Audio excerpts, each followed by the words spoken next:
ஸ்ரீ தாமிரபரணி மாஹாத்மியம் 18ஆம் அத்தியாயம். தண்டதாரணை மீட்டார். ஒரு காலத்தில், ஒரு கிருத்த யுகத்தில் பிரம்மதேவர் 14 உலகங்களையும் படைத்து கர்ப்பமடைந்தார்.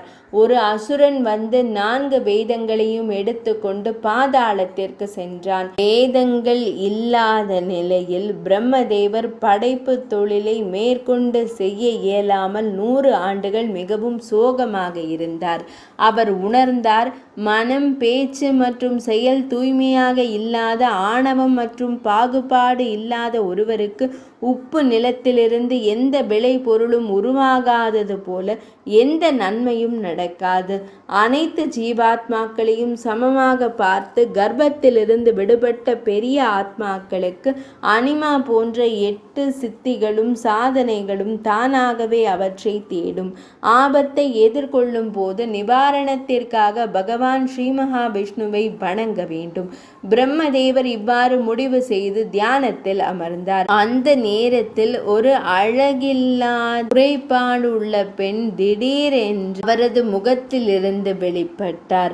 அந்த பெண் தனது அனைத்து விருப்பங்களையும் நிறைவேற்ற என்ன செய்ய வேண்டும் என்று பிரம்மதேவரிடம் கேட்டாள். பிரம்மதேவர் தனது தடியின் தண்டத்தின் முனையிலிருந்து ஒரு மாலையை உருவகப்படுத்துவதாக கூறினார்.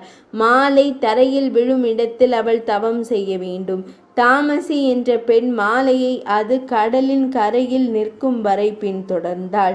அங்கே அவள் தனக்கென ஒரு ஆசிரமத்தை உருவாக்கி 100 ஆண்டுகள் சிவனை தியானித்து கொண்டு கடுமையான தவம் செய்தாள்.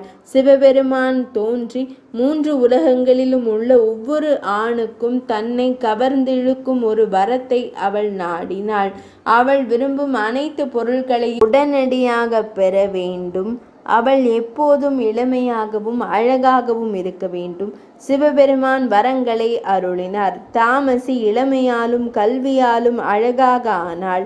அவள் வானத்தில் பயணித்து தான் விரும்பியபடி பல ஆண்களை அனுபவித்தாள்.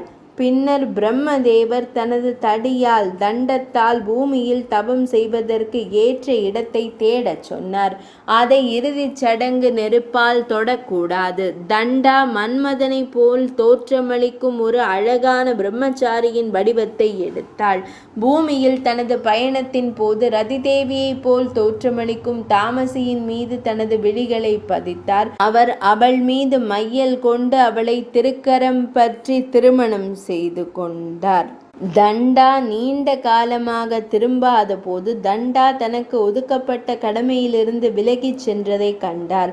தண்டா உடனடியாக கும்பிபாக நரகத்திற்கு செல்ல வேண்டும் என்றும் இனிமேல் பிரம்மலோகத்திற்கு வர இயலாது என்றும் சபித்தார். மேலும் தாமசி என்ற பெண் ஒரு பெரிய புலியாக மாறி தாமிரபரணி நதியை தொடர்பு கொள்ளும் வரை அவள் தூய்மை அடைந்து தனது அசல் நிலையை அடையும் வரை காட்டில் நீண்ட காலம் பசி மற்றும் தாகத்தால் அவதிப்பட வேண்டும் என்றும் சபித்தார். பிரம்மதேவர் இப்போது தனது நீர்க்குடத்தை பூமிக்கு சென்று தவம் செய்வதற்கு ஏற்ற இடத்தை கண்டுபிடிக்கச் செய்தார். பானை பூமியில் தேடி பொருத்தமான இடத்தை கண்டறிந்த போது அது அங்கே 12 ஆண்டுகள் தங்கியிருந்தது. பிரம்மதேவர் அங்கு வந்து பானையை மதித்து அங்கு பெரும் தவம் செய்தார். அவர் பகவான் ஸ்ரீ மகாவிஷ்ணுவின் ஒரு அழகான சிலையை நிறுவி மந்திரங்கள் மற்றும் சடங்குகளால் அவரை வணங்கினார். அவர் புகழ்ச்சி பாடல்களை பாடினார். எல்லா புலன் உறுப்புகளின் வெளிப்புற செயல்களும் முழுமையாக தடுக்கப்பட்டு மன உறுதியுடன் பிரணவத்தின் முக்கியத்துவத்தின் அடையாளமாகிய உன்னை என் இதயத்தில் அனைத்து அசுத்தங்களிலிருந்தும் விடுபட்டு உணர்கிறேன். நான் தம்மிடம் அடைக்கலம் புகுகிறேன். பிரம்மதேவர் 100 ஆண்டுகள் தவத்தில் இருந்தார். அவர் முழு உலகத்தையும் பகவான் ஸ்ரீ மகாவிஷ்ணுவின் புலப்படும் வெளிப்பாடாக கண்டார். பகவான் ஸ்ரீ மகாவிஷ்ணு தோன்றி பிரம்மதேவரிடம் கூறினார், உங்கள் தவம் மற்றும் ஸ்தோத்திரத்தால் நான் மிகவும் மகிழ்ச்சி அடைந்தேன். கலசியால் கண்டுபிடிக்கப்பட்ட இந்த இடம் வைகுந்தம் மற்றும் திருப்பார்கடலை விட புனிதமானது. மேலும் கும்பதவி என்று அழைக்கப்படும் இங்குள்ள உயிரினங்களுக்கு மோட்சத்தை வழங்கியதற்காக நான் வைகுந்தத்தில் வசிப்பேன். பின்னர் பகவான் ஸ்ரீ மகாவிஷ்ணு பாதாளத்திற்கு சென்று அசுரனை கொன்று வேதங்களை அவனிடமிருந்து மீட்டு பிரம்மதேவரிடம் ஒப்படைத்தார். பின்னர் அவர் மறைந்து விட்டார்.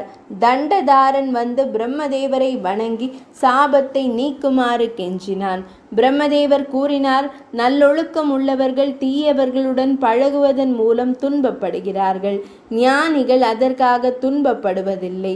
குளிர், வெப்பம், மகிழ்ச்சி, துன்பம் ஆகிய எதிர்மறையான இணைகளை பொறுத்து கொண்டு சமநிலையுடன் சகித்து கொள்பவர்கள் மட்டுமே ஞானிகள். 3 உலகங்களையும் தூய்மைப்படுத்தும் தாமிரபரணி நதி விரைவில் இங்கு வரும். அந்த புனித நதியில் நீராடிய பின்னர் நீ என்னை மீண்டும் அடைவாய். இங்கிருந்து சுமார் 50 கிலோமீட்டர் தொலைவில் சௌந்தரகம் என்ற இடம் உள்ளது. அங்கு கௌதம மாமுனிவரின் ஆசிரமம் அமைந்துள்ளது. கௌதம மாமுனிவரால் சபிக்கப்பட்ட கும்பிநாசி என்ற ராட்சசி அந்த காட்டில் உள்ள அனைத்து மனிதர்களையும் கொன்று கொண்டிருக்கிறாள். நீ அங்கு சென்று அவளை சாபத்திலிருந்து விடுவிப்பாய்.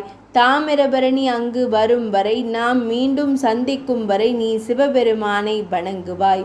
இவ்வாறு கூறிவிட்டு பிரம்மதேவர் தனது இருப்பிடமான சத்தியலோகத்திற்கு திரும்பினார். 18ஆம் அத்தியாயம் நிறைவடைந்தது.